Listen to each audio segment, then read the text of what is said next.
आप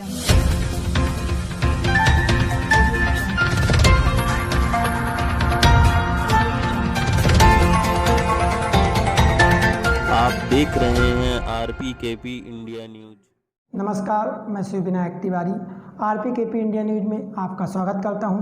आइए नगर में चलते हैं शहर से जुड़ी कुछ खास खबरों की। गृह मंत्रालय ने जारी की स्कूल खोलने के लिए SOP गाइडलाइन। कैमूर उच्चतर माध्यमिक विद्यालय द्वारा नियमानुसार कक्षाएं प्रारंभ, प्रचार ने दी जानकारी। कैमूर केंद्र सरकार ने अनलॉक 04 में 21 सितंबर से सभी स्कूलों को कक्षा 9वीं से कक्षा 12वीं तक खोलने की अनुमति दे दी है। गृह मंत्रालय ने भी स्कूल संचालन के संबंध में SOP जारी कर दी है, जिसमें विद्यार्थियों को स्वैच्छिक रूप से स्कूल जाने की अनुमति होगी और स्कूल जाने के इच्छुक छात्रों को अभिभावकों से लिखित में अनुमति लेनी होगी।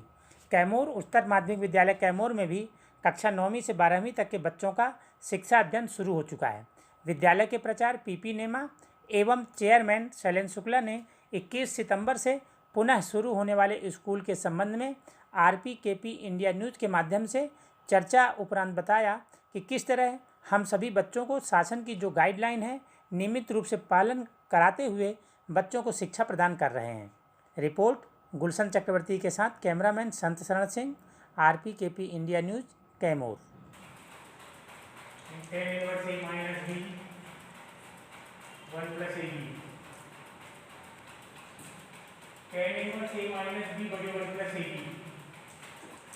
tan inverse A minus B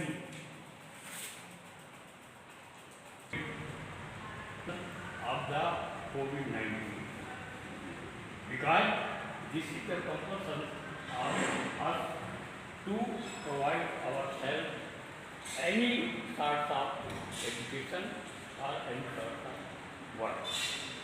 If we want to take our health better, then we should follow all the rules and all the regulations which is provided by the government and by the Department of Health. अच्छा, किस तरीके से safety precautions लिए जा रहे हैं?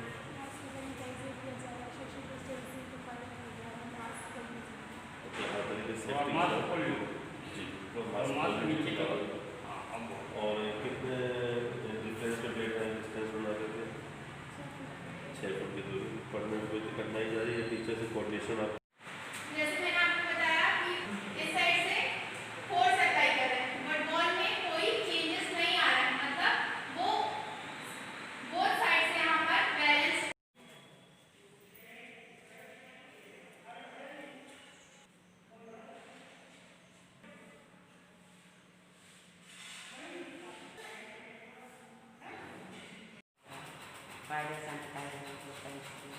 अच्छा, तो सैनिटाइज वगैरह सब किया जा रहा है? कितनी दूरी में बैठाया जा रहा है? टीचरों से आपका कोऑर्डिनेशन कैसा चल रहा है पढ़ाई को लेकर के?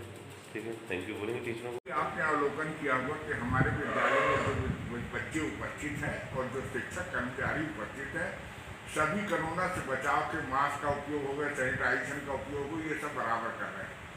मैं उन अभिभावकों को भी आज ये संदेश देना चाहूँगा आपके माध्यम से कि वे अपने बच्चों को विद्यालय भेजें, मास्क लगा करके भेजें, घर में भी सैनिटाइजेशन का पर्याप्त व्यवस्था रखें और सोशल डिस्टेंस का पालन करें।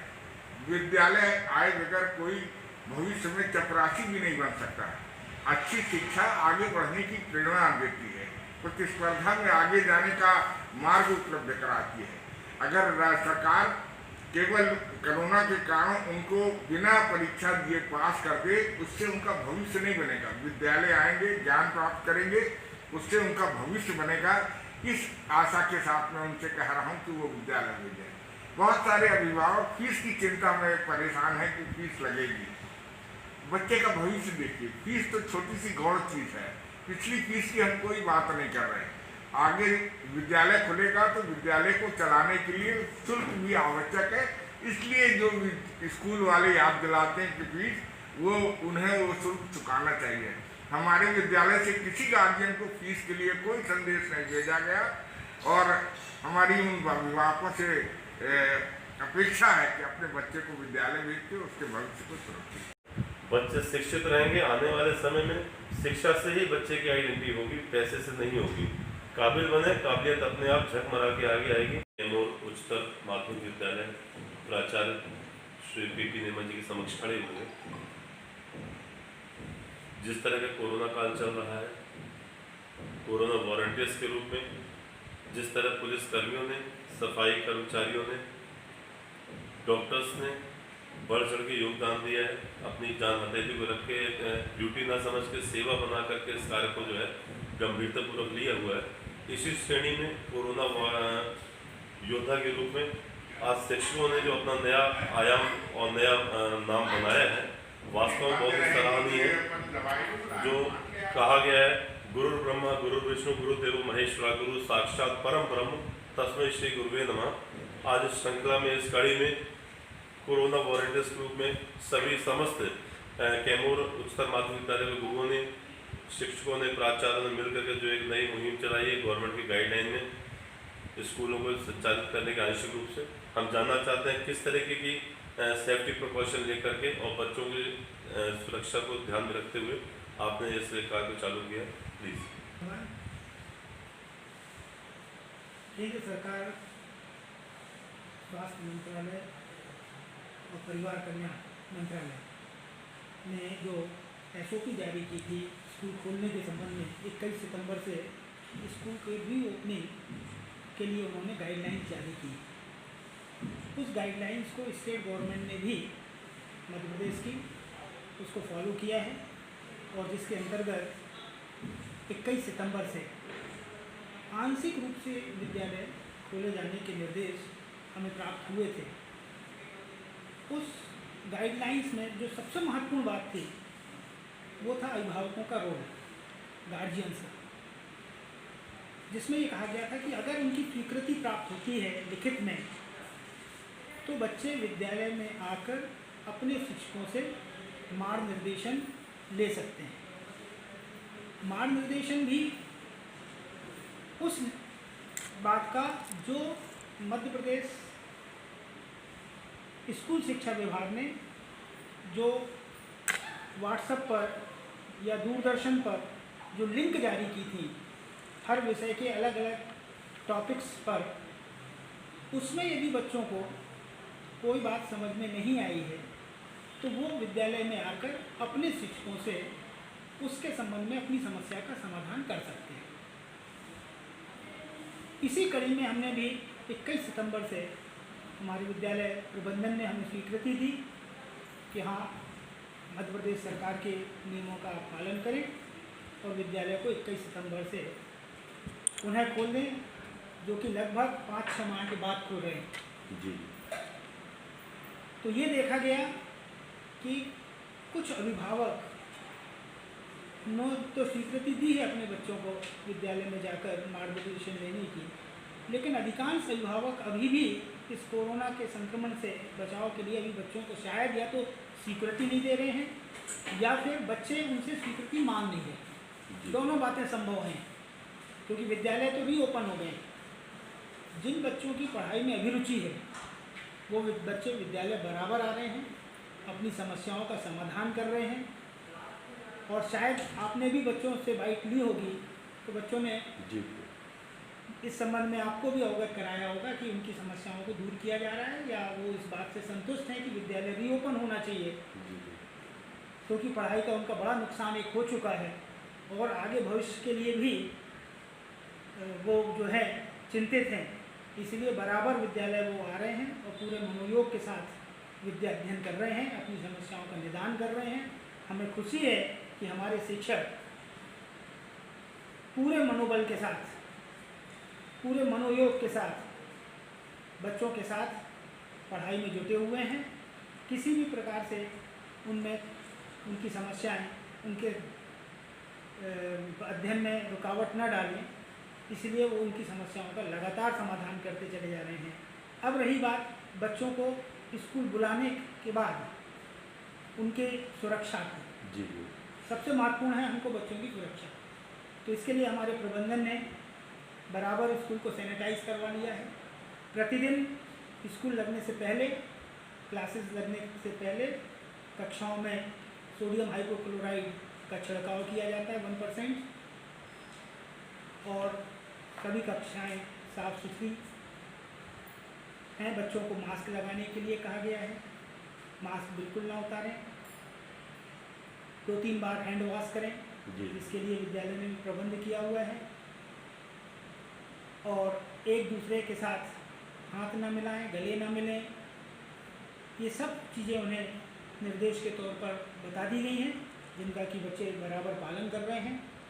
सोशल डिस्टेंसिंग भी कक्षाओं में कम से कम 6-6 फुट के अंदर से अभी रखा गया है, क्योंकि छात्र संख्या बहुत अधिक है, हाँ जी। इसलिए 2 शिफ्टों में बच्चों को बुलाया गया है।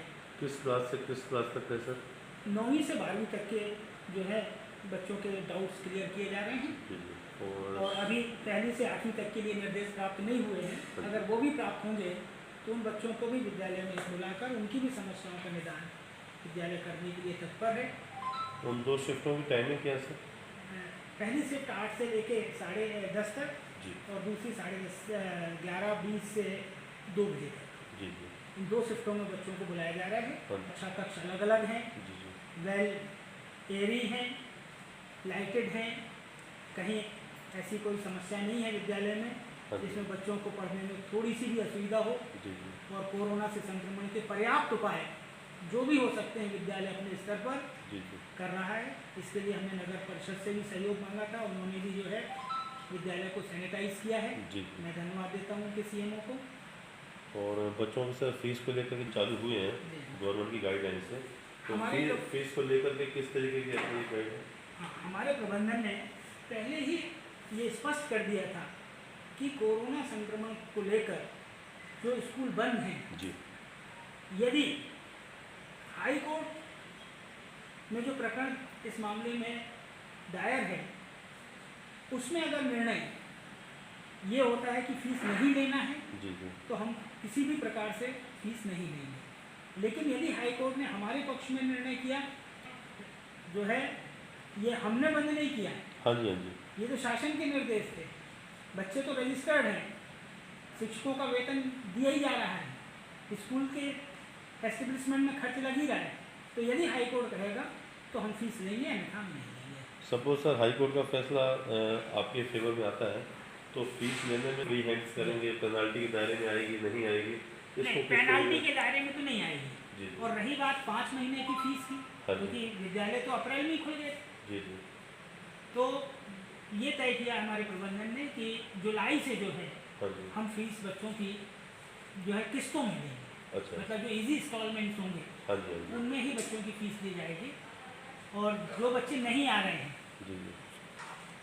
वो ये मान कर ना चले कि ना आने से शुल्क नहीं लगेगी, जी जी। वो तो जब भी आएंगे तब उनकी पुरानी फीस जो है ट्यूशन फीस जो हाई कोर्ट ने हमको लेने के लिए कहा है वो फीस तो उनसे ली ही जाएगी, तब तो वो विद्यालय में रजिस्टर्ड रहेंगे, हाँ जी, हाँ तब तो जी। विद्यालय में उनका नाम काट सकते हैं। जी जी। सर ट्यूशन फीस का जिक्र 1-2 बार आया अभी आपके statement. Tuition fees school fees दोनों में क्या डिफरेंस, किस तरीके से अपन प्रेजेंट स्कूल करना चाह फीस रहे हैं? में बहुत सी बातें आती हैं, जी। कंप्यूटर शुल्क भी आ जाती है, जो है वाहन आपके दूसरी और फीसेस जो Others, जी, है, जी। लाइब्रेरी की फीस हाँ है, हैं, मतलब और जो दूसरी फीसेस है, AF है, जी जी। PBF है, हाँ जी। ये फीस हम नहीं ले सकते। अच्छा। उनने ये कहा, हाई कोर्ट ने कहा है कि ट्यूशन फीस ही जी। विद्यालय जो है जी। छात्रों से वसूल कर सकते हैं। जैसा बीच में था 730 रुपये आपकी मासिक एक बच्चे की शुरू थी, हाँ, 3rd या 4th वाले की, जी। उसमें ट्यूशन फीस की क्या वैल्यूएशन है? वो पूरी ट्यूशन फीस है उनसे। अच्छा अच्छा मतलब क्लास 4th से हाँ जी। 40 रुपये कंप्यूटर शुल्क होगा, अच्छा। तो 1 to 3rd जी जो भी फीस है वो tuition fees. Please thank you sir. Please thank you. जैसा कि प्राचार्य श्री बीपी ने जो हमें जानकारी दी है कि बच्चों के ऊपर कोई भी ऐसा दबाव नहीं है, या तो बच्चे कोऑर्डिनेट नहीं कर रहे हैं पेरेंट्स से, या पेरेंट्स अपनी स्वेच्छा से बच्चों को स्कूल नहीं भेज रहे हैं। आपने हमें इस चीज़ से भी अवगत कराया कि बच्चों को केवल ट्यूशन फीस जो एक सामान्य रूप से दी जाएगी, बस वही स्कूल में दी जाएगी, इसमें ना तो कोई पेनल्टी के दायरे में पेरेंट्स आएंगे। जुलाई से चूँकि अप्रैल से स्कूल खुलते हैं तो वहाँ से लेकर अभी तक इजी इंस्टॉलमेंट में वो अपना पे कर सकते हैं। और प्राचार्य के महोदय से हमें ये भी जानकारी मिली है कि सभी अभिभावक जागरूक हों और अपने बच्चों को जो भी शिक्षा संबंधित अगर रुचि ले रहे हैं तो स्कूलों में भेजकर उन्हें जो है और आगे शिक्षित बनाने में सहयोग प्रदान करें। गुलशन चक्रवर्ती के साथ संत शरण सिंह, RPKP इंडिया।